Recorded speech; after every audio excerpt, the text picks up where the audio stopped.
Hello, and welcome to another episode of Break the Cycle with me, your host, Joshua Smith. Hope everyone's having a wonderful, what is it? Is it Thursday? It's Thursday, yeah. You're unmuted now, yeah. Yeah, you're good to go. Just making sure we got audio. Dude, I got in a motorcycle accident on Saturday night. If you guys were following me on social media, you probably already saw this, but I took a tumble at about 35 to 40 miles an hour because my dumb dog got out, and I went after her at 8:30 at night on my bike. And she ran right in front of me on a street that I didn't see her coming out of. And I locked up all my brakes and I threw myself over the bike head first, basically, and messed up my hip and my ribs and my shoulder and slammed my head into the ground pretty good and got some road rash and hurt my knee and my toes broken. So I got pretty beat up Saturday night and I've been bedridden. That's why we had to not do the show on Monday. I haven't even had time to upload the audio from our last show yet because of that. I was actually going to do it Saturday night. So if you're hearing this on the audio, that show will be uploaded tomorrow, and then you guys will get this show the very next day. I thought about messaging you about that because I had a couple of friends that I directed to the show, and one of them was like, your latest episode isn't on Spotify, and I was like, shit. Yeah, I got really messed up, dude. And luck, the helmet saved my life, bro. Oh, absolutely. I mean, there's no doubt the helmet saved my life. If you see my helmet, it's missing a couple layers on the side and the front. Shattered my visor entirely. Thank God I put my helmet on to go after her because I would have been pretty fucked up real bad if I didn't have my helmet. It knocked me out. I mean, I hit the ground pretty hard. I saw the white light and everything. So, I'm here. The loser brigade can go cry about me not being dead. You know what I mean?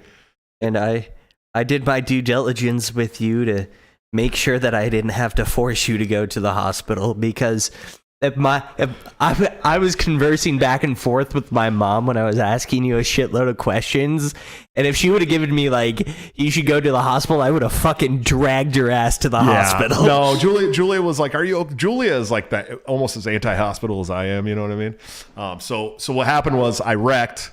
I got up and was like, holy shit, I just wrecked. And we were right outside my backyard because our backyard doesn't have a fence and it's on the main road that I turned onto and we're going down that road. And I wrecked. So it was right next to my backyard. And so I like stood up. I was like, fuck, I wrecked. That hurt. My helmet was off. It came off somehow after the contact, thankfully. Yeah. But it was, if you go look at my helmet now, the chin strap is still done. Like it came off my head. That's how hard I hit. And so my helmet was off. I immediately pulled my phone out and called Julia, and I was like, "Baby, I just got in a really bad wreck. I'm going to take the bike to the backyard." The bike started up. I moved the bike to my backyard, and then I walked around the block to find my dog. Got my dog back in the house, and then I walked into the kitchen through the garage and literally just collapsed on the floor because I was in so much pain. My toe was mangled, and my hip was all. So I had to limp, and then the all the adrenaline wore off. And man, I was in pain. And you didn't take anything for it until Monday. No, I still haven't taken anything for it. You brought me ibuprofen, and I still haven't taken it. What the hell? Hey man, can you bring me ibuprofen so I can not take it? Yeah, well, here's the thing. My hip and side were hurting really bad, and I was a little concerned that maybe there was some internal bleeding issues. And I was like, if I take Tylenol or ibuprofen and I have some bleeding issue inside, it's going to make it worse. So I was like, I'm not going to fucking take it until I absolutely have to. That was always my goal. I'm not going to take it until I absolutely have to. And then I just got to a point where I was like, fuck it, I'm going to go to sleep. So I went to sleep and then I woke up and I had to go to work the next morning. Do you remember that? So I went to work on Tuesday morning. Yeah. And my boss was like, are you okay? Because it takes me, it was taking me like, I don't know, 5 minutes to get up out of my desk chair. It was really, really bad. So I got really lucky though. I don't have terrible road rash, just some on my knees and elbows because it was cold that day and I was riding with a motorcycle club and then went and hung out at one of their spots. And I had bought a flannel to put on over my hoodie, and I was wearing jeans and all that stuff too. So when I went down, it ripped a big hole in the flannel, but didn't get to my skin and my shoulder. My shoulder hurts really bad, but it didn't fuck me up too bad because of the flannel and the hoodie. It ripped a hole through my flannel and the hoodie in my shoulder. And then the spots that I do have road rash, there's no holes in my shirts or anything. So I don't know how that happened. But I got really lucky. I'm okay. I'm alive. I think I've been convinced to go back to playing golf instead of riding bikes for a while. Yeah. At least until I get the kids out of the house. We got 6 kids in the house and another one on the way. So we got to be really careful about me not leaving this earth until then. And then I got a bunch of comments wishing me death, so that was kind of cool. I'm really glad that the Loser Brigade showed their true colors over me, not dying in a motorcycle accident. They definitely wanted me to die, and I didn't. But anyways, hey, we got a great show for you guys tonight. I just wanted to make that known. That's why we didn't do the show on Monday. And that's why I'm a little sore and kind of lean forward right now, because my back and shoulder still hurt and my hip is pretty fucked up still. But let's get into some sponsors before we go too far. Of course, we've got toplobster.com, the man, the myth, the legend, my good friend and partner on Break the Cycle, where you can get all kinds of great hand-drawn graphic tees and hats and backpacks, and I think he's got leggings and all kinds of cool shit. Really cool stuff, man. You guys know it. It's the whole aesthetic for my show. It's all my logos. Everything is there. And you can get it all for 10% off by using BTC at checkout. Top is actually at Skankfest right now. He was on his way flying there today. That's why it took him so long to get the thumb up to us for Dickie. Plus, Dickie wanted like a special thumbnail because it's Dickie. You know what I mean? He had to have his own special shit. Yeah. But so it's you know, he's having fun at Skankfest, and I'm excited for him. I hope if you're at Skankfest this weekend, please go hang out with Top, because he's one of the coolest guys I know. Of course, you can get all of his new gear up to 2 weeks before it goes to the general public at like a 30% discount if you join the Patreon or subscribe star for my show. And so if you're like $5 or $10 a month, you can get Top's new gear, and it'll save you money, and you'll be able to support us both. So go check them out if you get a chance. And of course, executive producer of the show, anthemplanning.com, for all your emergency and crisis planning needs. Check them out today. See what they can do for your business, home, or personal life. They're doing a wonderful job that the government has historically sucked at, much cheaper and much more efficiently. They help organizations solve unsolvable problems in the technology and HR arenas. They serve clients all over, but currently in New Hampshire, Pennsylvania, Maryland, Virginia, Illinois, Ohio, Indiana, and their client list is growing, including a couple people from the show have signed up to have them help them with businesses, and I know that they're very happy with their services. Their team leads by example. Anthem consultants have led their own organizations through demanding periods of change. Now they help clients succeed in the face of technology and personnel challenges.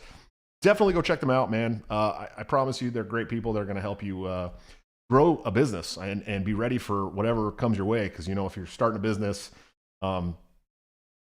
there's a lot of things that can come up, man, that can really mess with you. And so it's good to check it out and see what they can do for you today, man. Definitely. I'm looking for some other things here. I'm hurting, buddy. Yeah. I'm hurting. It's been rough, dude. I don't know how to put it into perspective for people that are watching, but it's been rough.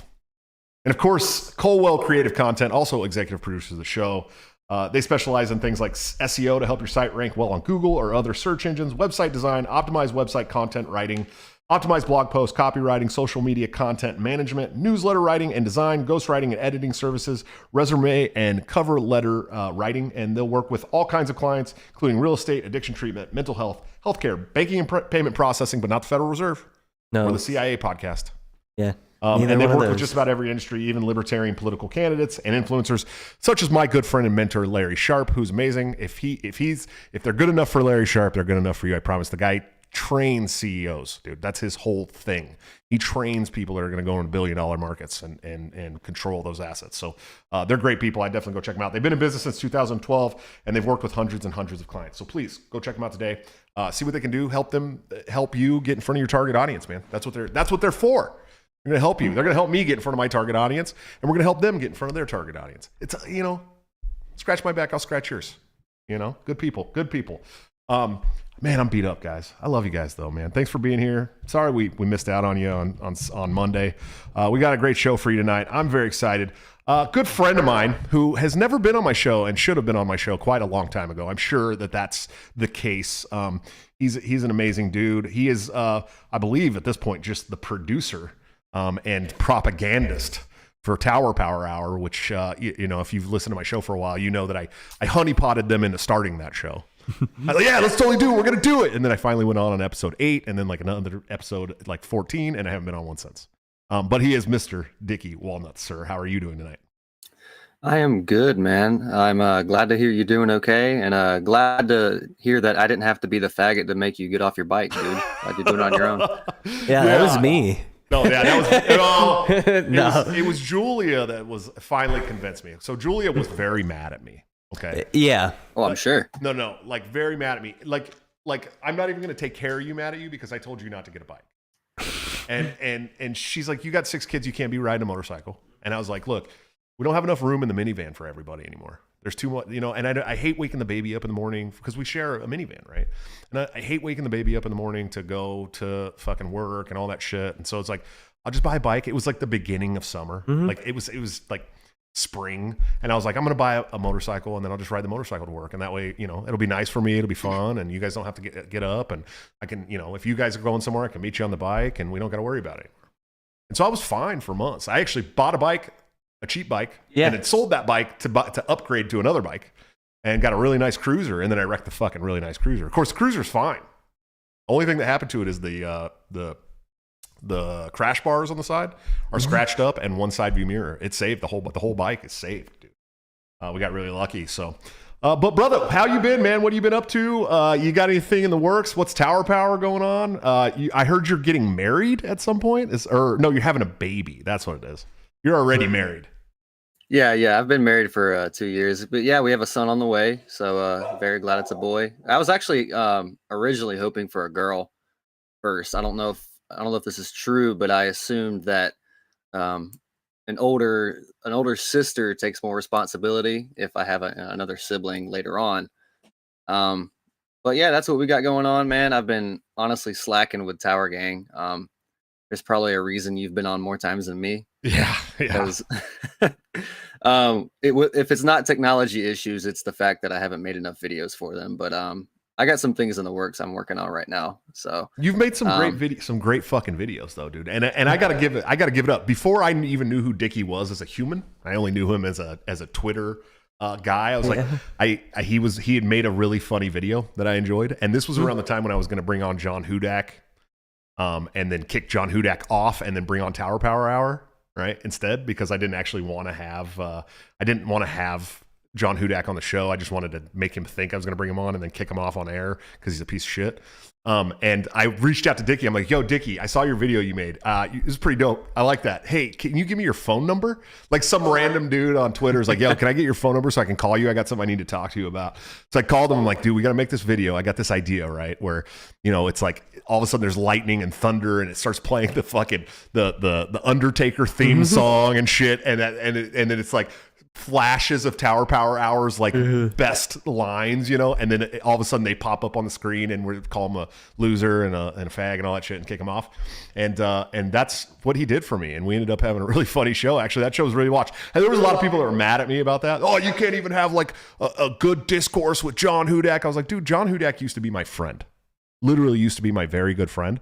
And now he goes around and calls me a Nazi sympathizer and has an entire group of people who follow him that like talk shit about my family and call me a deadbeat dad. And it's like, no, dude, I'm not gonna fucking bring that guy on and have civil discussion with him. Fuck him. You know what I mean? You seem to have a lot of former friends. No. I was about to say that, man. Hudak, fucking Kokesh, who else? Yeah, well, Kokesh went off the deep end, dude. Yeah. We talked about him enough. Yeah. Like the last 3 shows we talked about him. Oh, really? There's been like 1 or 2 others that were former friends that you've talked about on the show, but I don't remember them. But no one was as bad as Hudak, because Hudak and I were close. Like I've stayed at Hudak's apartment and shit. And well, I guess Kokesh was pretty bad too. I've spent a lot of time with Kokesh and. But I'm not gonna be fucking friends with pieces of shit like that. Oh, Tyler Broughton asked if I was still friends with the English guy that makes great videos. Yeah, that's James Smith. That's my English brother. And we were gonna do that documentary together called Living in Liberty. And right when we started getting together to put this thing out, is when they started doing the History of Violence documentary, which was kind of on par with what we wanted to do. And so we just stepped back because there were so many people involved in that. My friend John Marshall, or Vinnie Marshall, Pete Quinones, Dave Smith, Tom Woods. I mean, they had like all these people involved in it, great people. And I was like, yeah, I'm not going to fucking step on their toes. So that's something that's still something that I want to do is the actual documentary movie. And now I know how to do video editing a lot better. Something that I might work on and see if James still wants to work on it. So it may still be in the works.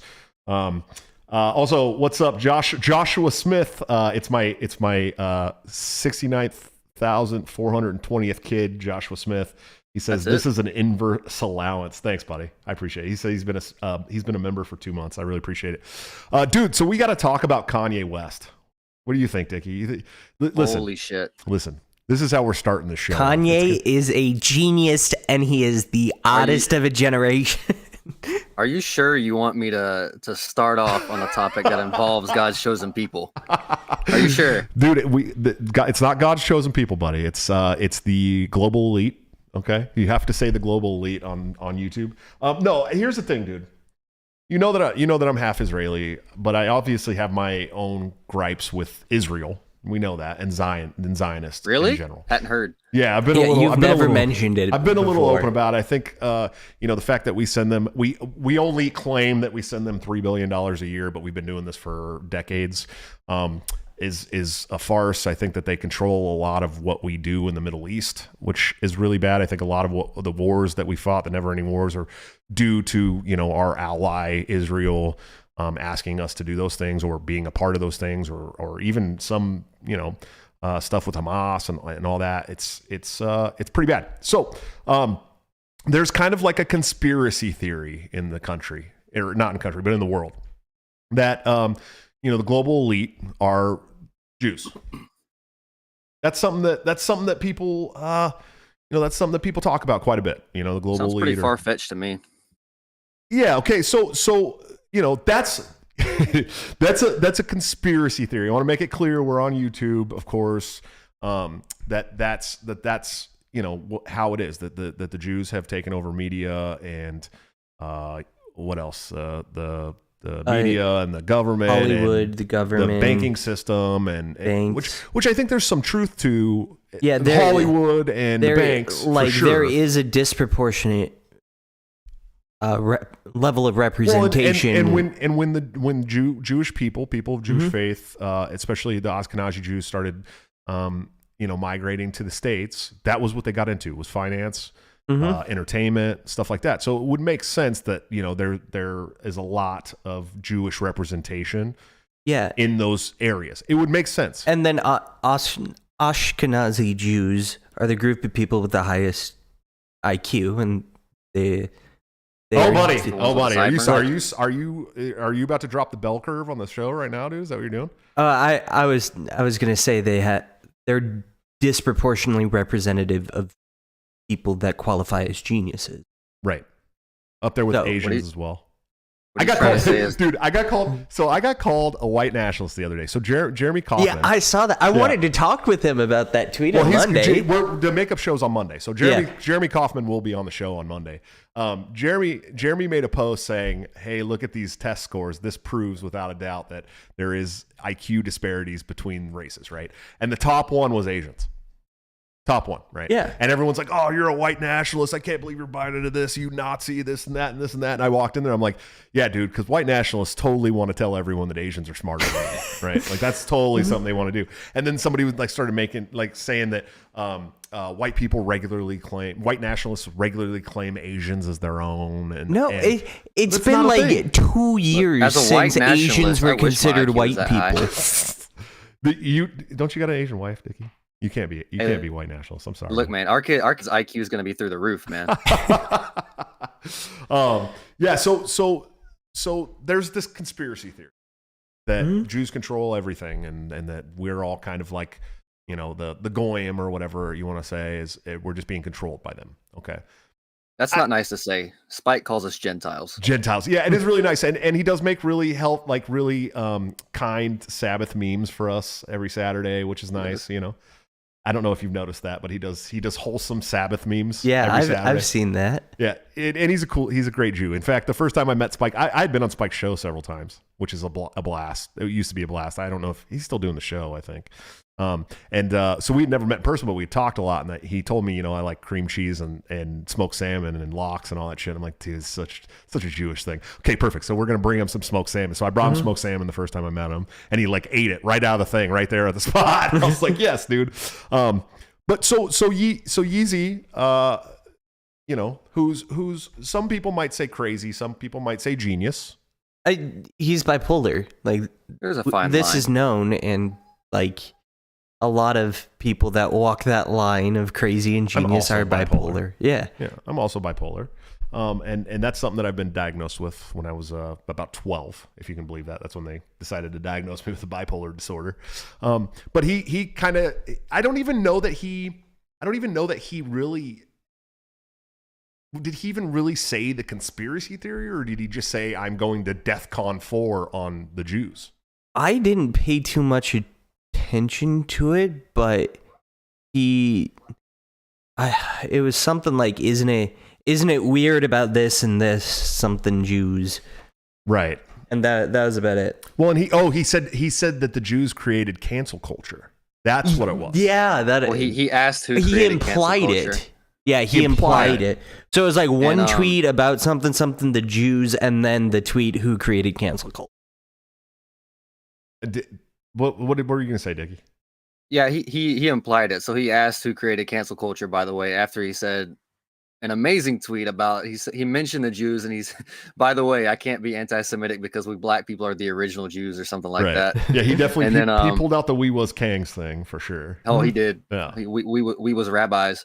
And, yeah, and then he said who invented cancel culture, and of course, a lot of the top comments that I saw were like boomer cons that simp for Israel, and they were like, "Oh, the liberals invented it, right? It's them." And then the rest of it was the hit dog that's gonna holler, and they were all, no, shut them down. So, yeah, you got to shut down for sure. Shut down. Well, and so the best way to prove that that's not the case, right? The best way for, the media and the banking system and all these people to prove, hey, that's definitely not the case. You're crazy. Look, we're not even censoring you right now. That would be the best outcome for that, for whoever is in power. The CEO of JP Morgan Chase, for instance. We'll just use that one. No reason why I'm using that one right now. Yeah. No reason at all. No reason at all. So the best case scenario would be like, okay, yeah, dude, you're crazy. You think the Jews control everything. There's no way that's possible. Look, we're not even canceling you. But instead, no. They said the line in the chat. Sorry, Josh. Oh, did they? Your kid said they cried out in pain as they struck you. Oh, they beat me to it. And so okay, someone explain that to me. Oh no, we can't. Not on YouTube. It could stay in the chat. Oh no. And so instead of doing best case scenario to prove, hey, that's not the case, what they did was they took one of the most powerful entertainers in the world. I don't care what you say. Ye LLC is huge, right? I mean, it's like a fucking multinational corporation. Yeah. Okay. I mean, this guy's got fucking shoe deals and all. I mean, it's like it's like he's like the Michael Jordan of hip hop, dude. I mean, I'm probably the only person who's got a bigger empire than him is Jay-Z. Honestly, honest to God, I don't think there's another one that's bigger. Financially and is Jay-Z's bigger? Do you think? Oh, dude, he's a billionaire, bro. Yeah. Yeah, you're right, because he got into massive. it quicker. Yeah, Jay-Z's massive. He's got his hands. He's a producer for movies. I mean, he's got all kinds of shit. Yeah, and he has like a huge record company. Yeah, he's got the Dr. Rockefeller Dre might be up there. Yeah, Dre's probably close, but I don't think he's Dre pays like what is it, like $1.2 million a month or something in child support. Damn. Wow. Yeah. Almost as much as Josh Smith. Really close. He doesn't quite beat me, but he's getting there, Yeah. And so the best way to handle this would have been like all these people would be like, yo, you're fucking crazy. Good luck in life. But instead, one of the biggest anti-Semitic organizations in the country, Stop Anti-Semitism Now, said cancel Kanye. And so people started canceling Kanye, including JP Morgan Chase has now said that he has until the end of November to take his entire empire from their bank. Everything. Every dollar. They've given him a little over a month to clear it out and find a new bank to do business with. One of the biggest banks in the world has done this. Now, I don't know about you, dude, but like proving the conspiracy theory correct is not the way to go about it if you think it's a conspiracy theory. And that's the truth. I mean, this is what's happening. People are calling to cancel Kanye, including these big Jewish organizations, media, banks. I mean, it's not a good thing. So I don't know, man. Do you think Ryan, do you think there's any truth to this conspiracy theory that's actually going on, and Yeezy is actually out there proving it, or do you think he just made a dumb mistake and people are canceling him? No, I think it more has to do with a general crackdown on powerful, loud, eccentric voices saying things that are not digestible to the general public. Which, there might be someone that today got ordered to pay out around $1 billion for doing that same exact thing. We're gonna get to Alex Jones. Yeah, I was connecting it to. We're gonna get to Alex Jones because Jones. Most people on the show know that Jones is my homie. Like, I love Alex Jones. I don't agree with everything that he's ever said, but man, how could you? The amount of times that Alex Jones has been absolutely fucking 100% right is uncountable, and you need to really understand that and realize that. It's weird. He's like, most of the time, he's like 97% right. Yeah. Where he says the spirit of the thing is right, but something in it is wrong. Because, like, they're putting chemicals in the water that turn the frickin' frogs gay. It's not technically right, but atrazine in the water was causing frogs to grow intersex. Yeah. Like sex organs. They were literally creating trans frogs in the water. Atrazine. Right. And that's true. That really I wish happened. He was right about his I wish he was right about his dog shit legal team. Yeah, no shit. Well, I think even he went into that case knowing that he was fucked. I think everyone on this side of the aisle that has seen how our corrupt justice system works knew 100% that they were going to fuck Alex Jones. I think he knew it. I think we all knew it. I think he'll get enough donations to pay it off. Honestly, I do. I don't know if there's enough donations to pay it off. If he had what was the? I was looking at the math before. If he's got 5 million listeners, drop $200. That's it. That's all he needs. They can afford to do that out of their social security checks. Is it only boomers that watch AJ? Dude, it's boomers, man. I mean, I'll listen. I've dropped in every now and then on InfoWars, and it was always kind of boomery. But even like over the past 2 years since January 6th, I mean, it has been 65 and up, nonstop. Right. But I mean, let's be honest. This is not about Sandy Hook, because when he made the statements a long time ago, I don't think they were going after him as hard as they are now. No. Right. I mean, it's mostly been after January 6th, after the vaccine stuff. This is it was after he predicted the war. But like, this has been a huge convenient thing for them to, it's a lightning rod for them to point at. And I mean, it's taken them down big time. Yeah. Yeah. And I mean, it really has. I mean, the Alex Jones was kind of like this martyr in like my realm here, where we make media and put out opinions and talk about conspiracies and all this stuff. I mean, that's what I do, right? I do that here. I do that right here in my basement in my home, and it's a show that's fun for me, and it also helps support my family. And he was the first one to be removed from literally fucking everything. And it was coordinated. Oh, it was totally coordinated. It could have been Ryan Dawson actually before him, to be honest with you. But the biggest mainstream one that I've seen. Yeah. I heard Ryan wears Yeezys now. Yeah. a big name that was pretty household. He's over there wearing his Yeezys like, I'm going to take Melonhead down, that little bastard. Like, I don't know who Ryan Dawson is, but my grandpa knows who Alex Jones is. Yeah. Yeah, and I know, Alex has been on shit. Everybody's show. He's been on with Michael Malice. He went on Clinton Liberty Lockdown show. I mean, he's and he is relegated to doing shows from band.com basically because he can't do them anywhere else, dude. And that was crazy to me to think about that as somebody who does this kind of media, tries to, and I try to be honest. I try to be truthful. You know what I mean? I am definitely in a position where I want to make sure and do as honest and truthful media. Of course, I want to be entertaining as well, but I don't want to do CNN type media. I don't want to have a show that spouts some bullshit one-sided narrative that was force fed to me by 18 other channels. You know what I mean? Yeah, we're not in the Facebook group chat where they tell us what to write about that day. saw a spider drop down on my desk, and I don't like that at all. It scares the shit out of me. It was a little guy though, so I should be all right. We actually next month are gonna have pest control come out and do spider stuff because we have a really big house that's right next to a giant ass pond. And spiders will fuck you up, man. Yeah, we've had like lots of spider bites and shit. Level Zero, thanks for the $5 super chat, man. He said Kanye taking one for the team, proving conspiracy is correct in front of the public's eye. If it wasn't true, it will be now in the public's eye. I don't know, dude. I don't know. No, I don't think it will. It won't be. Well, I think the public will still call you anti-Semitic if you even mention. Yeah, absolutely. No doubt. they always will, but this just cracks me up because it falls in line with some of the fake Holocaust stories, like the one about the guy that would eat his diamonds and jewels and then shit them out and then eat his shit the next day.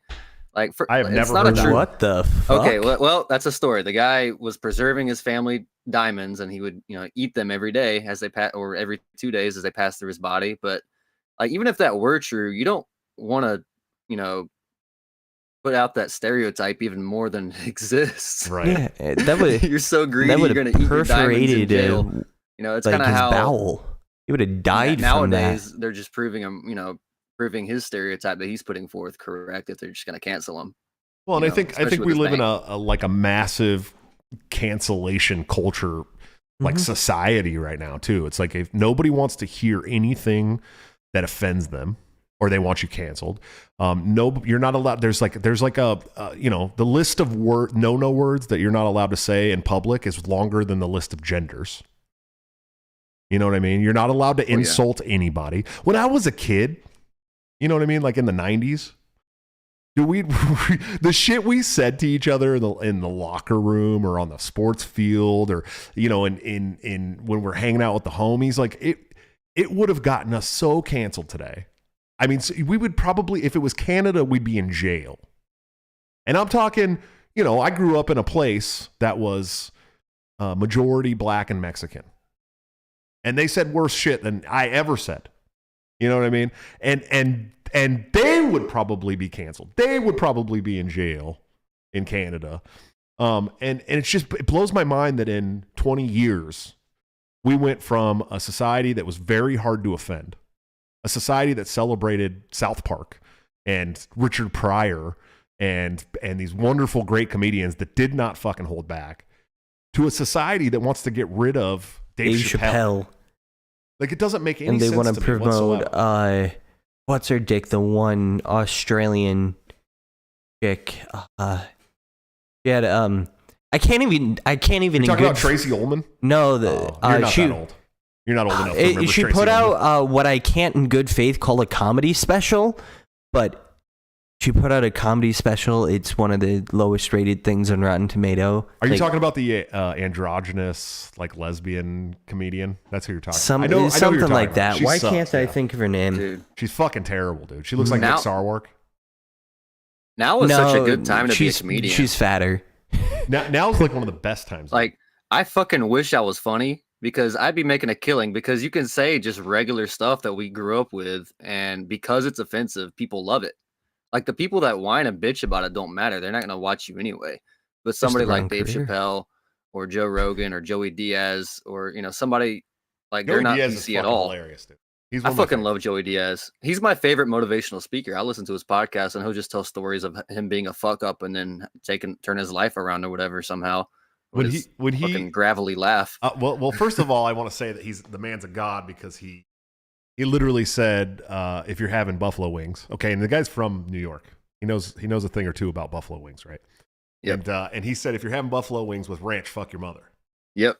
Blue cheese or fuck your mother. Yeah, blue cheese or fuck your mother. And that's one. I hold on to that today, because Why? Because you don't put fucking ranch dressing on hot wings, dude. It's not the buffalo wings. Hell on no. Buffalo wings. No, it's fucking blue cheese or fuck your mother. So, dude, Josh, wait, related? what? Why would you take that strong a stance on something? Just let people because enjoy you don't fuck up it. people's regional food, dude. One big reason was when he did time for a while. It was in Buffalo, state prison there, and the guys there are hardcore about their wings. Yeah, dude. Like, my wife's from the Buffalo area. She likes her hot wings and stuff, but they're like, yeah, you do not fucking put ranch on that shit. Yeah, I'm a blue cheese supremacist for sure. Blue cheese will fuck your mother. Yeah, and he said it. Yep. I mean, on Rogan. I think he did that on Rogan. Oh yeah, the first time, and I'm telling you, dude, like he's serious. And I was a kindred soul with this guy right away. I cannot watch people dip their. My fiance does that shit because you guys are from the Midwest, dude. That's why you're from the land of ranch dressing. I don't like blue cheese, and I depending on the buffalo wing, I need to dip it in ranch. Otherwise, I will not be able to eat it. He can't do spicy food at all. I am a gringo. Okay. He's used to the corn and the seed oils of the Midwest. Dickie, you're from the South, right? Yeah. Oh yeah. Yeah, that's what I thought. I couldn't remember exactly where, but I know you. I thought like Florida. Yeah, I live in Is Florida. seed I'm from oils North really? Carolina though, so there's a huge Hispanic population there. Is also all the rednecks too. So like spicy food is a staple. Yeah. Oh yeah. Oh yeah, I'm from California, dude. Like the spicier, the better. Is seed oils really like a? They're bad for you, dude. No, I know they're terrible for you, but is that like a stereotype of the Midwest? Yeah, that and corn and ranch and. I've never heard the seed oil thing before. Well, source, I made it up, but it's gotta be true. That's Dickie for you, bro. He's gonna tell you whatever the fuck he wants. Yeah, dude, and I'll tell you, like, I'm not a huge ranch dressing guy, but of the ranch dressings that I've had in this country, Iowa does have like the best ranch dressing, dude. It's like thick and perfect and fucking got good spice to it. And I know why they do it because they don't put any spice on their food. So you got to have something that's got some fucking spice in it, dude. To put in your they're food. like British people. They really are, dude. They're like, oh, they're like, what do you need did spice you put for? salt and Corn in pepper it. into the food? Did Yeah. you put ice in the water? Yeah, dude, for real, bro. It's you lack the flavor. We talked about this. We did like an hour and 20 minutes. Yeah, we did. We talked for so long, and we discovered that all my favorite places in Des Moines, he fucking despises. like the I had worst. Poncheros for lunch. I meant to send you a terrible picture. Food, dude. Yeah, we did like a 1.5 hour show in the members only chat with the gubernatorial candidate for Rhode Island. Yeah, all about food, dude, and regional food and shit. And he's like, no, dude, I'm telling you, the two best Mexican places in Iowa, you got to check them out. He's like, fucking Tasty Tacos and Poncheros. I'm like, literally you named the two worst places that I fucking hate the absolute most, dude. They're terrible. I was asking garbage. if you had tried them. Garbage. Terrible garbage. Because Tasty Tacos is a local place. I like spicy ranch from Taco Bell, dude. It's good. Okay. Taco Bell spicy ranch. Yeah, have you never had their spicy ranch? Is it new? No, it's been out for a I long haven't time. seen I've eaten Taco Bell I've like never 3 seen it times there. in my life. Yeah, dude. Next time you go to Taco Bell, just order like a fucking soft taco supreme with spicy ranch. It makes it way better, dude. Like way better. I don't think I'll ever I eat haven't had Taco Bell in again. like a year. Dude, it's good when you're drunk. I used to eat Taco Bell all the Yes. fucking time, dude. All the time. I should eat Taco Bell all the time because it's good when you're drunk. Oh yeah, when I was a bachelor, dude, I used to like eat Taco Bell at least every Friday, Saturday, like after we were leaving the bars and shit. And I'd wake up in the morning with like heartburn. Once I got into my 30s, I'd wake up in the morning with like the worst heartburn, or like in the middle of the night with heartburn. And now it's gotten so bad that anytime I have Taco Bell at all, I get heartburn, like terrible fucking heartburn. It's almost to the point where I can't eat Taco Bell anymore. And it's one of my favorite fast food places, dude. I Let me hate tell you Taco Bell. something. There's nothing better in the world than Taco Bell to eat after you've just committed an egregious felony. And that's how I know.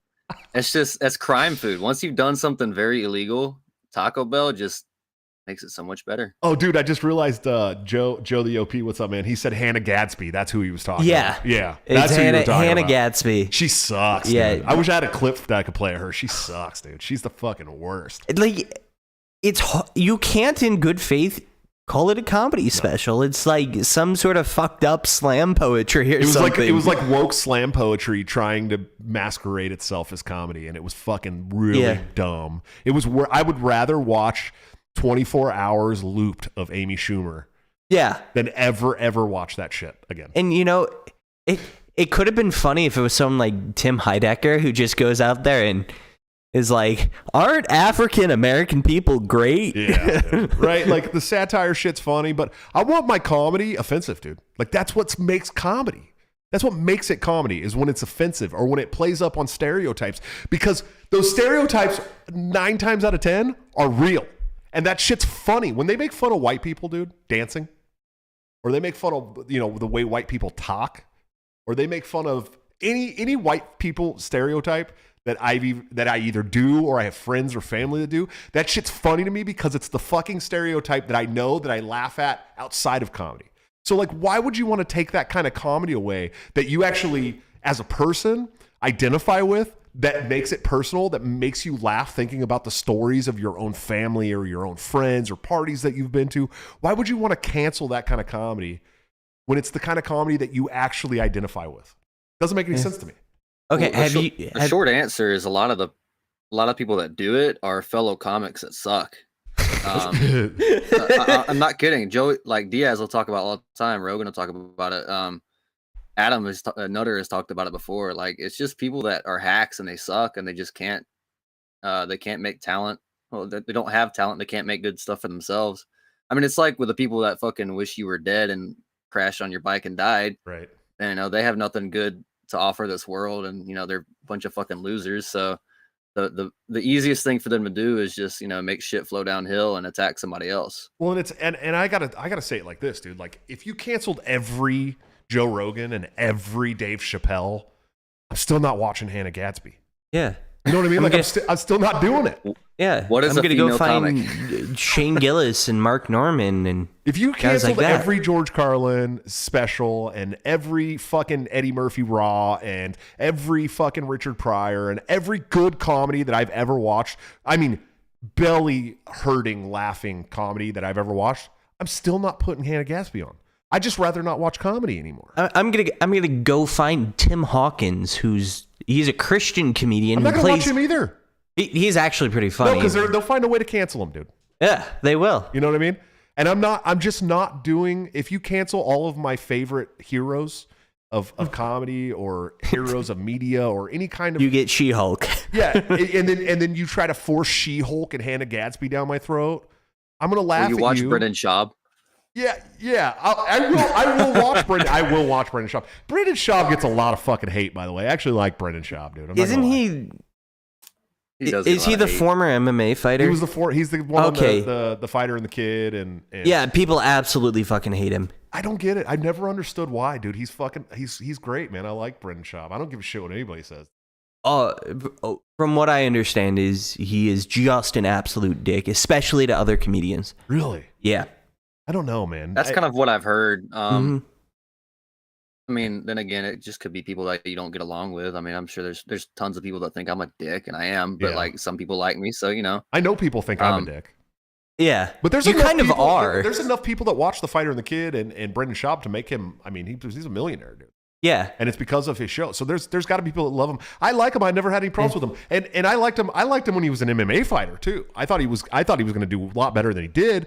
He was a pro football player first, and then went to MMA. Yeah, he was like a practice squad guy. Yeah, wasn't but he? he played for like the Texans or some shit. I mean, he played for a legit pro team. And then he went into MMA, and I think he did really good. He knocked out like somebody. He knocked out Mirko Cro Cop, dude. Brendan Schaub walked so Greg Hardy could fall. Dude, hey, I love Greg Hardy too, except for all the woman beating stuff. Watching Bam Bam just crack him that one time. Yeah, it was rough, dude. Made my day. I do. MMA is my shit. I love it. I'll sit here and talk about it all night. I don't want to, but If you want to ever get me to shut up, just start talking about MMA because I don't know jack shit.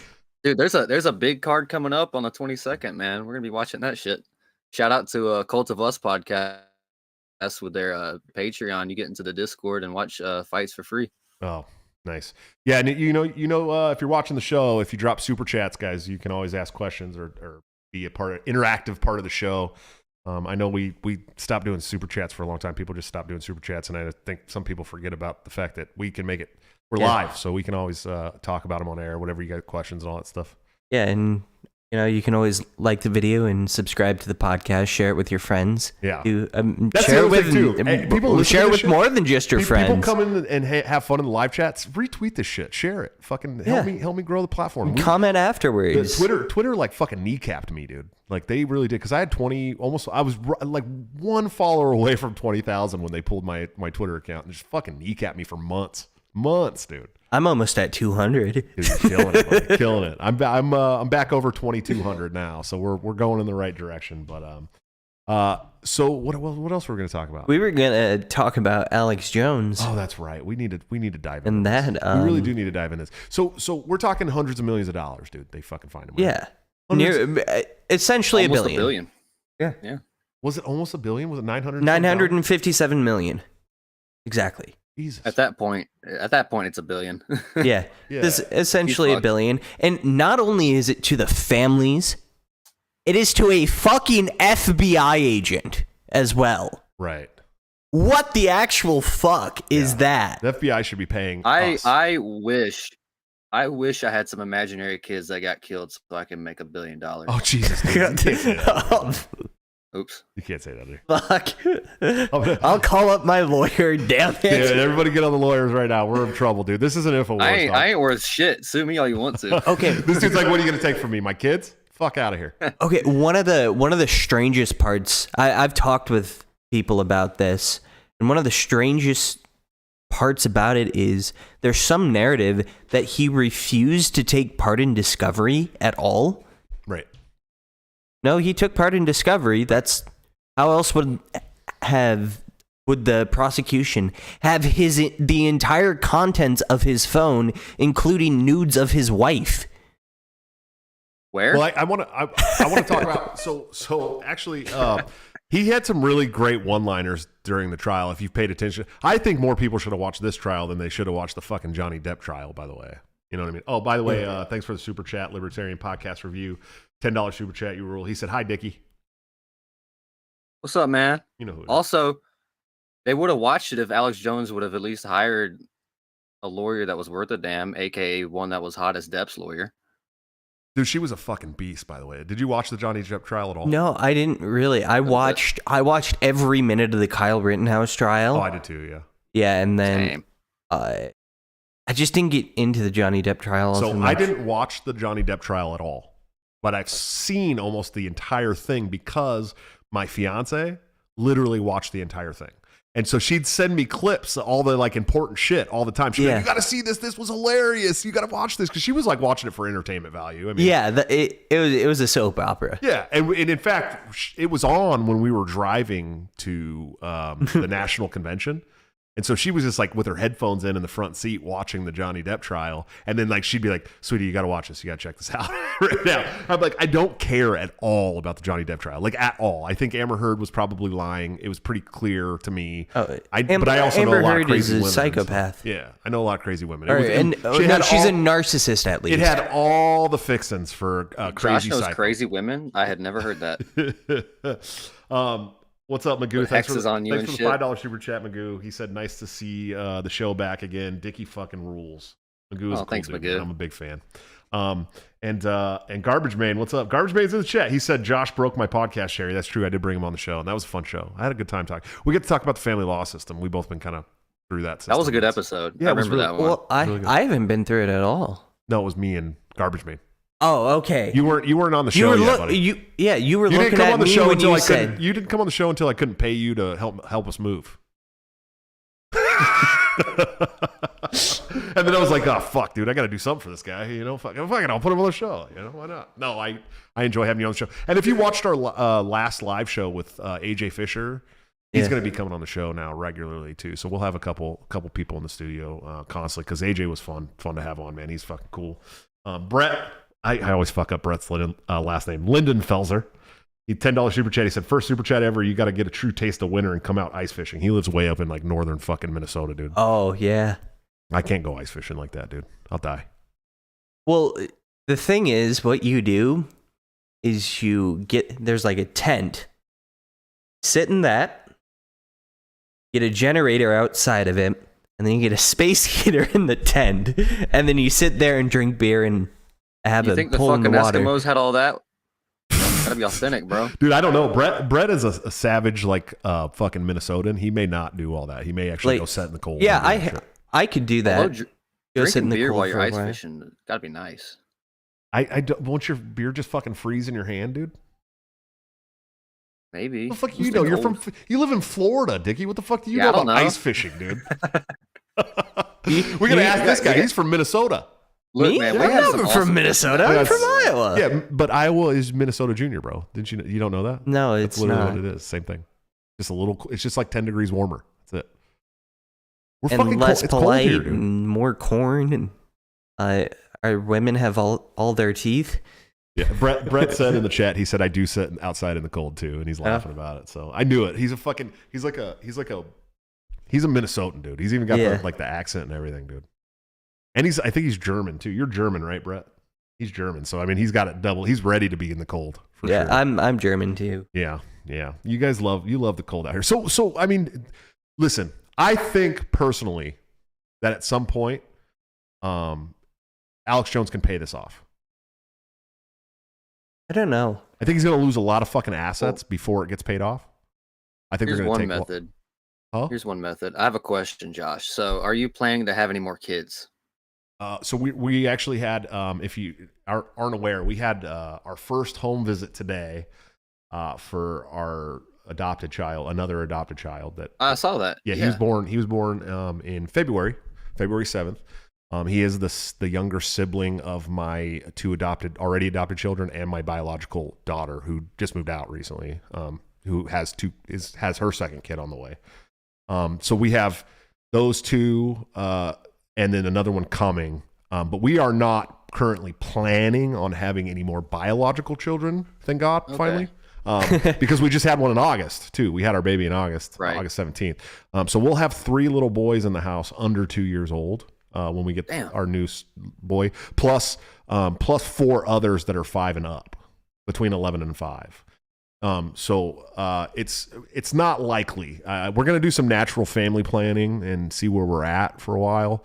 But I'm going to be 40 in March, dude. And I'm just, I want to eventually have a sailboat or some kind of shit. In that case, Alex is probably fucked because he will no longer have the steady supply of revenue of you buying his anti-New World Order vitality pills.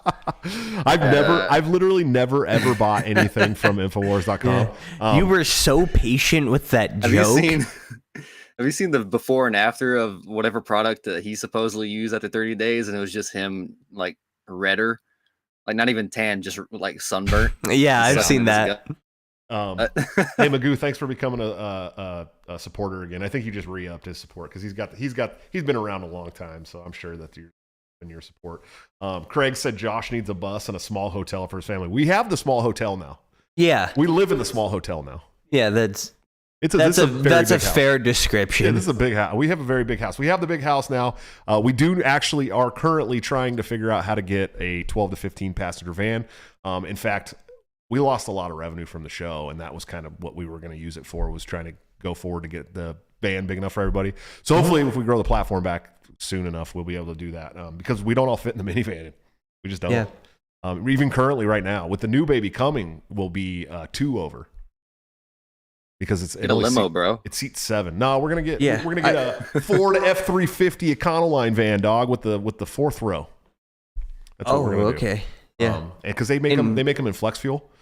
And so, nice. They have the flex fuel here big time in the Midwest, and it's $1 cheaper than fucking unleaded, dude. Yeah, but it's far less efficient. Like, you run out of gas way That's what faster. They say, but I haven't noticed that at all. I've used both, and I haven't noticed it at all. Okay, and then it corrodes your engine faster. Yeah, like, that ranch dressing into it, we man. put so many fucking miles on cars that we're gonna have to buy a new vehicle every 5 years or 5 to 8 years, anyways, dude. So it's not a big deal to us. None of that bothers us at all. Like we kind of weighed the pros and cons, and it doesn't matter to us. And there's also no, like, I looked at all the studies on flex fuel, and they don't have any long-term data on it yet, like almost at all. So there's it's all speculation at this point that it's going to ruin your engine. Nobody's actually proven that that's a thing from flex fuel engines yet. Because they make them specifically for that kind of fuel. So it's just a high ethanol. That's all it is. It's like a very high ethanol fuel. If it does, all the break the cycle patrons will just buy him a new one. Don't let him fool you. He makes a ton of money from this shit. I don't actually. No, there was a time when I was bringing in a really good amount. That was very helpful. Now it's very low compared to what it used to be. I'm glad I got my mug during that time because it actually came in. Yeah, some people are still waiting on their fucking mugs, dude. So I gotta get some mugs out and patrons. As I continue to car search, if I come across anything with like 4 rows, I'll send it your way. Yeah, let me know. We've been talking to like car dealership that we bought the minivan from, and they're trying to get us approved for something, and then they'll look for it because they buy all their stuff from auctions and shit. Okay. So we're working on trying to do that right now. Hopefully it comes. Hey, by the way, did you guys see that the SPLC put out another fucking hit piece about me and my friends in the Mises Caucus and the Libertarian Party? Yes. Did you catch that? Let's go. Did you catch Can you that? pull it up? Oh yeah, I read the whole thing. I don't know if I can or not. I can pull it up on my phone and we can go over I'll it. pull it up real quick. Yeah. I was talking to Carrie Ann about it. Karen, you got to get that right.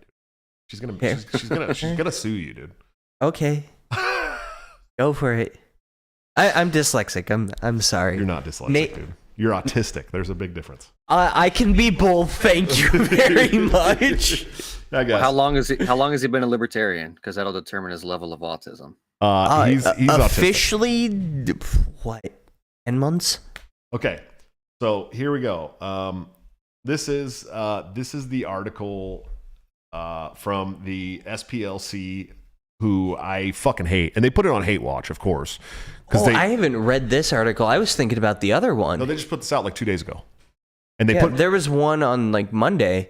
It might be the same one. I don't know. This came out on the 11th, and today is the 13th. So, and it came out on Hate Watch, of course, because they call us a fucking a hate group and an alt-right group and all this shit, which is just bullshit. It's absolute bullshit. And the fucking headline is Libertarian Party loses state party's donors after hard right turn. That's what they're calling it. Libertarian Party faces the departure of 2 state-level parties as membership's dues drop and some donors flee the party over questions about economic stewardship and the party's turn to far-right messaging. Hate Watch has found through documents and interviews with former LP members. Now, if you've been following along at all with the Libertarian Party, we've had a couple of state parties that have tried to disaffiliate with us, with the national party. As you know, I'm the vice chair of the Libertarian Party at the national level, so I see what's going on. We had New Mexico just voted unilaterally without their members' consent to disaffiliate. Okay. Well, they didn't really do it the right way. They didn't hold a correct convention. They didn't follow all their bylaws. They didn't post enough. So there was a lot of things they did wrong. But we ended up as a national party voting to disaffiliate them anyway, so that the other party that was trying to build up could build up and petition to have their own affiliation, and then we didn't have to deal with it anymore. Of course, if you watched last year, New Hampshire, a couple of rogue actors there tried to run off with party assets, and we ended up finding that the correct party was the correct party. No big deal. Same thing happened in Massachusetts. No big deal. It was all done and over with. Now this Virginia thing, and they're actually quoting the old chair of the Virginia party that voted to dissolve the corporation, because they actually had a corporation there. Yeah. Right. And she just made some flat out lies, because we actually don't recognize their disaffiliation at all. Mm-hmm. As the national party, we don't recognize it because the corporation has no bearing whatsoever on the affiliate. Mm-hmm. You see what I'm saying? They're two separate things. And so when they dissolved the corporation and said, we've dissolved the Libertarian Party of Virginia, we said, okay, cool, bye, because we don't recognize it. But she's saying that they've dissolved and there is no more Libertarian Party of Virginia and all this shit to the SPLC. They're actually going and saying this to them. And then, of course, they're using data showing that we've lost donors and party members that actually shows that we haven't lost donors and party members nearly at a rate that they're trying to make it seem like. Yeah, what happens is they're framing the data. They're framing the data in a way that's dishonestly. Yeah, in a dishonest way, where purposely. Yeah, they're saying, oh, membership is down, but if you compare to in a typical 2 or 4 year cycle or whatever, it's actually down significantly less than it typically is. Like way less than it normally is. Yeah. And here's the thing. It goes in cycles in the Libertarian Party. Mm-hmm. When we have a presidential election in the Libertarian, we're a small party, dude. I mean, all things considered, I think at the beginning of the year we had 19,000 members, national party members. Yeah. Of course, we had millions of voters, registered voters, but those are not the same as the registered party members that pay dues to the party, right? A lot of people don't know the difference between those two things either. There's registered voters, there's registered party members that pay dues that are a part of the party's business. Okay. Mm-hmm. Those are two separate things. And we're not purging voters Libertarian voters are actually way up all over the country. In fact, we've won more political offices in the last 4 years than we have in the history of the Libertarian Party. Okay. I mean, big time. I mean, they're all local races and one state race, which was the first state race we had won since 1970 something. Okay, which is huge. It's a turn, you know. We now have Senate candidates that have gotten, 35% of the vote. I mean, that's a big deal, dude. Okay, in Arkansas, of all places. And I won't go into it because I'm not a big fan of the candidate and I don't want to trash him, but it's working. The party is starting to actually work. And now we have a party that we can all be less embarrassed of because we don't have these fucking people that are trying to get invited to DC piss orgies. That's what I like to say. They want to be invited to the DC champagne parties. I call them piss orgies. It's the same thing. Yeah. I don't want the champagne parties. But I've never been to a piss orgy. I've never gotten an invite to a piss orgy. I think there's a reason why nobody's ever invited me to piss orgy. And I'll tell you, dude, I don't want to be invited to DC. I'm not getting invited to DC, dude. Unless I go out there and win due to my own accolades for a federal level position, I'm not going to DC because they don't want me in DC, dude. The people in DC want me dead. That's what they would like to see happen. They want me and you and Dickie and all of my friends dead because we want to dismantle the system of oppression that our government has bestowed upon us. Okay? And they don't want that. They want to maintain their systems of authority. And when you have somebody who's questioning those systems of authority and pushing to actually dismantle them, they want you dead. So it doesn't fucking matter if you go milquetoast, middle of the road, libertarian, okay? If you're saying, hey, we just want to take a little nick at Social Security, or we want to take a little nick at the federal tax, or they want you dead, dude. They want you dead. Doesn't matter that it's just a little bit, okay? So why do you want to come off as some milquetoast, moderate, piece of shit, middle of the roader that can't take a fucking hard stand on anything when it doesn't matter to them? Why? It doesn't make any sense. And then if you do take it that far, like me, where I'm like, no, dude, I want to abolish this federal government, dude. I think they suck. There is no rectifying it whatsoever. It doesn't matter who we vote in. At no point is us voting going to change DC, okay? DC is run by the elite. They're run by big money. They're run by the alphabet agencies. They don't give a shit. You're so close, Josh. Say it. No. They don't. They're run by 3-letter organizations. No, I'm serious. I'm serious. These are the people that run Washington and by proxy run this country, okay? And I want to dismantle those systems entirely because they are not rectifiable. It's not something that we can fix and make better for everybody. They're going to continue to oppress you because they don't give a shit about you and your day-to-day and your family and your job. They don't care about any of that stuff. None of that matters to them at all. No. So fuck them. I don't want to go to their piss orgies. I want to dismantle them entirely, and they want me dead Speak for that. for yourself. Listen, my homie wants to check out the piss orgy. If you're watching, invite Dickie over to the piss orgy. But I just want to see how Madison Cawthorn does it. Yeah, it's gonna be a weird piss orgy. I can maybe get you connected in DC. Yeah, I think, in fact, I think that's how Dan lost one of his eyes, was at a piss orgy. It wasn't actually in the Middle East. No, it was in Nam. But that's the truth. So I'm gonna take that hard stand. And I don't give a shit. I've said this several times. If everybody's got to dump on me and call me a racist or a misogynist or a fucking transphobe or whatever else, homophobe, whatever else they call me, for me to open the fucking floodgates and turn people to the light that is, hey, we're not going to fix this system. We need to tear it down and start over, or just replace it with nothing. If I have to open the floodgates and take all those arrows, I'll do it, dude. And I don't give a fuck what Hate Watch says about me. I don't give a fuck what the SPLC says about me. I don't give a shit what the ADL or Stop Anti-Semitism Now or any of these fucking people say about me. I don't care. I don't care because it doesn't affect me. It doesn't hurt me. You can't cancel somebody who doesn't give a shit. Okay? And you're calling me a racist or a misogynist because I want to tear down the systems of oppression that have affected minorities and women and trans folk and all that shit, then good. Call me those names. I want you to fucking call me those names. I'll take those arrows while my friends flood in from my fucking Trojan horse and we dismantle the systems that are hurting my friends and family, dude. I don't give a shit. Fuck the SPLC. Fuck Hate Watch. They can literally kiss my entire ass. They and can I'm serious. keep oppressing women if they want to, though. But I'm not going to their piss orgies. And so milquetoast, middle of the road libertarians, listen to me. Seriously, listen to me. You're not going to change the system by being a fucking middle of the road moderate loser. You're not. Stop calling your allies these names. Stop using the rhetoric of your enemies against your allies. Because that's what you're doing.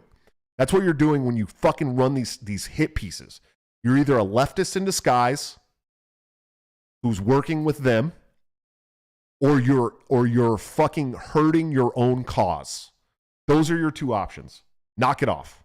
Yeah, it's like the classic video game concept. If you see enemies, you're going in the right direction. Exactly. You might as well just go hard in the paint, because they're already gonna like ridicule libertarians. Once somebody opens their mouth and says something dumb, like that one candidate did a couple weeks ago when he talked about putting age of consent up for a vote. Yeah, they're just gonna say, "Oh, you're a libertarian. You just want to fuck kids, or you're a Gary Johnson, or you're whatever." I mean, you might as well put out like an LPNH tweet like they did with Meghan McCain or something crazy like that. They're gonna get pissed off anyway. Might as well just go hard and be right. I agree, dude. I agree. I'd rather be, I had this when I had Jeff Deist on, and I just made a clip of this recently. He had me, there was a time when I was like, I want the word libertarian. That's our word. We can't fucking get rid of it. You know what I mean? Like we can't let this word go to the leftists or any of this shit. And he's like, why do you care? And he said, look, I don't give a fuck what word they call us. He didn't say fuck, actually. I don't think he said fuck on my show. He's pretty mild mannered. He said, why do you care what they call you? It doesn't matter. I'm not interested in being a libertarian. I'm interested in being right and human flourishing. Words don't mean words. It's if I'm he said, if I'm semantically not a libertarian, fine. I don't care. And that's where I'm at too. I don't care anymore. I don't care what words you call me. They don't matter. Tell them to eat and suck dicks, man. Yeah. I don't care. I don't care what words you use to hurl at me anymore. I just don't care. I don't give a shit. I am at the point. COVID took me to a place in this world where it's get out of the fucking way or else, dude. That's where I'm at now. I don't care anymore. I don't care what words you hurl at me. I don't care how many times you try to attack my family and call me a deadbeat dad and tell me that I don't pay child support. I know what the fuck I do. I know what I do. I see the child support taken out of my fucking checks every month because the state of Oregon auto garnishes. Despite what these losers online say about me, they have to garnish you. The state fucking auto garnishes, you dumb fucks. I just don't care. You guys have attacked me for 5 years straight. I don't care anymore. Like nothing you can say to me hurts me anymore. I don't know. We're getting late into this thing. I think we just got an interesting chat message. You got a new sponsor now. Tinder Hot. The new sponsor, XYZ. Tinder Hot XYZ, best adult dating site. Yes. I think that's the answer to Alex Jones' problem right here. That might help things. Brett, we got another $10 super chat from Brett Lindenfelser. Thanks, man. He said, if the establishment isn't attacking us, then we're not winning. Exactly, dude. I don't know how to. I can't. I guess I could do the. You can ban it. Chat from my phone. Can't do it from.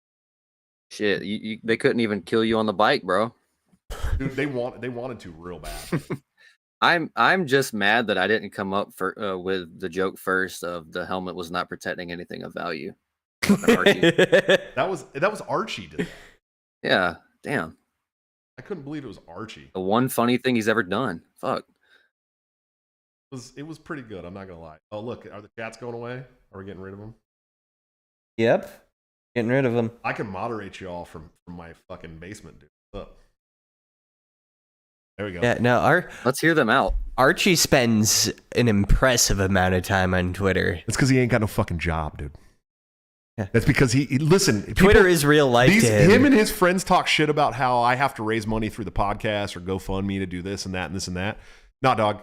I did a GoFundMe when we first got the kids.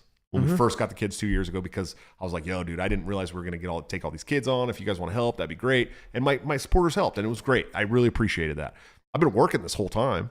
And then when we did the Disney thing, and everybody kind of understood. I think my supporters understood why I did that. I know there were some people that did support me that were upset that I did that.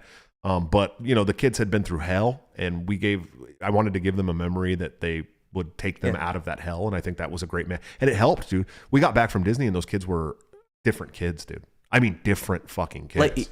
Like, when I got over, your son was showing me like pictures that you had. He was like, yeah, this is when we first got here, and just physically you can see the transformation. Because they were living on sugar and he looked like he's going white through trash. your phone. He's like, my dad got to meet this one kid from the Make-A-Wish Foundation. It's just Josh and Cole. Fucking love Cole, dude. I gotta have Cole on sometime. I've never had Cole on the show other than when I had the Tower Power Hour on together. I beat Cole on. You beat Cole on a solo episode for sure. He did come on TPH. Now the question is, have you beat Cole off? Have you beat Cole? Have you beat Cole off? Probably. They're really good friends. I'm sure he beat him off once or twice. Just some casual. I want to beat him up bro because he moved jobs. away, but it's fine. Oh, did he? He did move away, didn't he? Yeah, that sucks. Sad. Actually, Toad beat you all on though. 32 times. No, Toad was on episode 2 or 3 of this show, but he came on with his shirt off and a fucking anonymous mask on and did like a 5-minute spiel that was hilarious. Actually, I think he wrote it out so they could stay on track. And it was before I even knew who Toad was, really, outside of the Tower Power chat or Tower Gang chat. This was before Tower Power, way before Tower Power Hour. And Toad was the first one from that group to come on the show. And then Mustard, who's a homie too. I love Mustard. I need to find him and hang out with him more. Bubblegum Gun, thanks for the $2 super chat. He said, this is much bigger than you think. Have me on. Hit me up on Twitter or something, man. We'll talk about it. I definitely know that you and Cole have kissed before because you did it on fucking a live stream like a bunch of gays. I still have that video, yeah. I'm not perverted. I'm just Italian, dude. He watches it every night. Listen, I'm a not bottle perverted. of I'm just lotion Italian. and a box of Kleenex next to him. I'm just Italian, dude. I'm just Italian. Well, we're getting to the end of this thing, Dickie. We'll go no holds barred and the members only because we got a members only stream to do. If you guys haven't joined the channel yet, please do. You can check us out live in the members only stream on the Patreon or Subscribe Star now. Instead of just getting that uploaded the next day, you actually get that live over those two places now. And either one of those places is the .com and then /breakthecycle.js, or you can join the YouTube channel right here under all of my videos by hitting the join link, and you can see the members only streams live. We're definitely gonna go hard in the paint in the members only. I'm sure we're gonna try and get Ryan fired from his job tonight. Luckily, none of you fuckers know where I work. My whole life. No, I can never run for office after tonight. Yeah. SDG, thanks for the $10 super chat, man. I appreciate it. He said, add this to the van fund. Dickie is the homie. Shout out TPH. Hell yeah, buddy. Hell yeah. Well, Dickie, dude, before we take off, where can people find you, support you, listen to you, all that good stuff, man? Yeah, my Twitter on the screen here, Pine__Barons. Shout out to Tower Gang Podcast. I do a lot of stuff for them. I have a few things in the works right now from their September tournament. If you don't know what that is, please don't check it out because you're just gonna rot your brain cells. They're doing some horrible things. You should totally check them out in the future.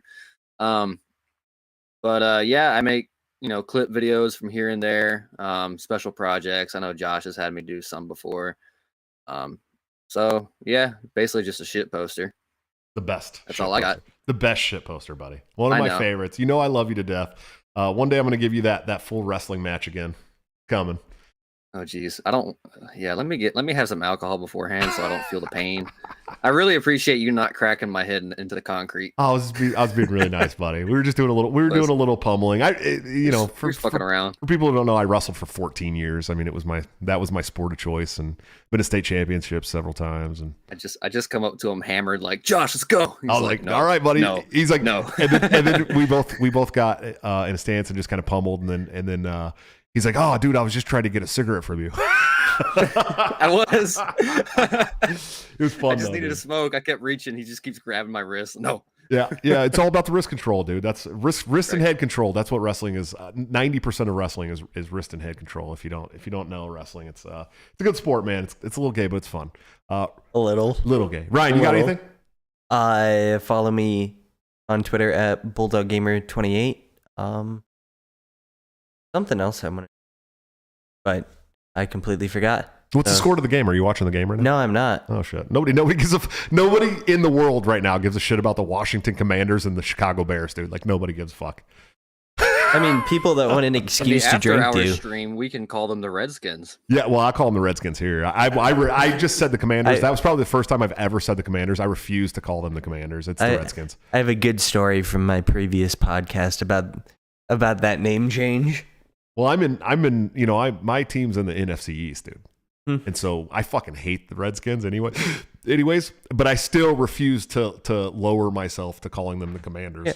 You can call them the Deadskins, the Foreskins. Yeah, any name you want that revolves around commies. Redskins. Yeah, but I hate them. I'm not a fan. Like I said, guys, if you want to join the Patreon or the Subscribe Star, please do, so that you guys can come check us out in the members only live, because the members only is always more fun live. But the cool thing is that there's I want to say 140 or 150 other members only chat streams back there that you haven't seen. That you could see if you just sign up on one of those platforms and support the show, man. Seriously.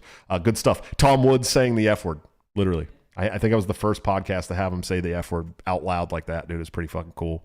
Not Dickie's favorite F word. Just fuck. You can also see Brandy Love in the after hours chat doing God knows what on Josh's couch. I'm just kidding. Oh, dude, she did. Brandy Love talked about her worst injury from porn in there, and who is Brandy Love? She's one of the most famous MILF porn stars in the world. I had her on my show. Josh's childhood. she was thrown out of a TPUSA event. She's a hardcore conservative and was like a MAGA Trump fan. Oh, and she went to a TPUSA Turning Point USA event, and they threw her out. Oh wow. Yeah, and so she came on the show and talked about that. And then they shouldn't know who she is. Right. If they're good conservatives, if they're good Christians. How did you know who Brandy Love? Well, everyone knows who Brandy Love is, dude. She's very famous. I didn't. She's very famous, dude. It's hard to not know who she is. They know who she is because they simp for Israel and they own that industry too. I should have waited for the after hours to say that's that. That's gotta go in the after hours, dude. Fucking racist, dude. You're getting a whole write up on Hate Watch tomorrow. I know. No, I have my issue. I have my issues with the Israeli lobby and Zionists and stuff, but I don't have any problems with the Jewish faith and religion, man. I mean, that's my dad's side of the family is that, and I'm trending Orthodox these days. I am definitely going pretty hardcore to the. I see you growing that big beard. I've had this beard for a while, but I am kind of letting it grow out now. Yeah. But I'm definitely trending towards the Orthodoxy. I think the modern church is cucked. And I don't want to be a part of the modern church anymore. I think when you start destroying your own traditions and destroying your own faith and the word of God because of the woke mob, I don't want to be a part of you anymore. I don't want to be a part of a church that is going to stay true to their foundation and stay true to their beliefs and their traditions. And I think that for me, the only one really doing that anymore is the Orthodoxy. It certainly is not the Catholic Church at this point. I don't think so. And there's, I can point you to multiple good churches that are more modern and well-grounded. Oh, I'm just going to the Orthodox Church now, dude. That's how I'm rolling. No, we do go to the Mission Church now, which has been pretty well for us. They do a lot of good stuff for the kids, so we like that. Okay. But I'm definitely trending to Orthodoxy, and I think that's where I'm headed. But anyways, before we take off, like I said, join the Patreon, subscribe, star, share the show, share the audio if you hear this. Let your friends know about the show. We're trying to grow the platform and make it. We're trying to be as entertaining as possible for you guys. You know what I mean? Yeah, so we're trying to grift you to become stay-at-home dads. Yeah, I want to grift the ad revenue to becoming a stay-at-home dad for sure. But go check out our sponsor. Of course, we have TopLobster.com. The man, the myth, the legend, my good friend and partner on Break Cycle, where you can get all kinds of great hand-drawn, amazing Liberty art stuffs, shirts, hats, backpacks, underwear. He has some new merch because he can't use Raytheon anymore, so he decided to be more inclusive and make it Gaytheon. Yeah, if you're not aware, he got a cease and desist letter from Raytheon for a shirt that he put out. if you didn't get that shirt, I'm sorry, but fuck Raytheon anyways. So but definitely go check them out. You can get 10% off by using BTC at checkout, or you can do join all the platforms I was talking about before, and get into a private Discord server where he drops his new gear up to 2 weeks before it goes to the general public at a 30% discount. Really great stuff. You're saving money there. I promise it's worth it. And of course, executive producer of the show, anthemplanning.com, for all your emergency and crisis planning needs. Check them out today. See what they can do for your business, home, or personal life. They're doing a wonderful job that the government has historically sucked at much cheaper and much more efficiently. They help organizations solve unsolvable problems in the technology and HR arenas. They serve clients all over the country, but right now in New Hampshire, Pennsylvania, Maryland, Virginia, Illinois, Ohio, Indiana, and their client list is growing. Their team leads by example. Anthem consultants have led their own organizations through demanding periods of change. Now they help clients succeed in the face of technology and personnel challenges. And I can tell you guys from firsthand knowledge of Amy Lepore, who's the owner and a good friend of mine, just being around them has made me a better person, man. I mean, really, and they've helped guide me on the show and other things in my life. And man, they're just amazing, like really amazing people. So go check them out and see what they can do for you to help you out. And by the way, before we get too far into these sponsors, we do have one more executive producer to go before we end the show. We have a show coming up on Monday, a makeup show with Jeremy Kaufman. Yeah. He'll be on the show, and that's going to be fucking a blast. I'm very excited to talk about making war more gay and becoming lizard people, fixing climate change, abortion, good or bad. It's going to be a lot of fun. We won't bring up the age of consent topic this time, though. We did last time he was on the show, and the members only. It was fun. He had really good arguments for stuff, so he's very smart. And, of course, executive producer of the show, Colwell Creative Content. Check them out today. They specialize in things like SEO to help your site rank well on Google or other search engines, website design, optimized website content writing, optimized blog posts, copywriting, social media content management, newsletter writing and design, ghostwriting and editing services, resume and cover letter writing. They work with all kinds of clients, including in the real estate market, addiction treatment, mental health, healthcare, banking and payment processing, not the Federal Reserve. And they've worked with just about every industry, even libertarian political candidates and influencers, such as my good friend and mentor, Larry Sharp. If they're good enough for Larry Sharp, I promise you they're good enough for you. The man is amazing. They've been in business since 2012, and they've worked with hundreds of clients all over the country, working with me. And I promise you, you're going to be satisfied. They're going to help you get in front of your target audience. That's what you want, and that's what they're going to do. Check them out. Guys, we got a show on Monday with my good friend now. I can say that because I've hung out with Jeremy so many times now. And he's just such a good, cool, down-to-earth guy. I fucking love him to death. He's like an extreme Frisbee hippie, dude. Legitimately. And these people like make him out to be this giant fucking like neo-Nazi monster. And I'm like, the dude plays fucking Frisbee golf, dude. Literally. I'm disappointed. We'll see you on Monday for the show with Jeremy Kaufman. But until then, don't forget to break the cycle.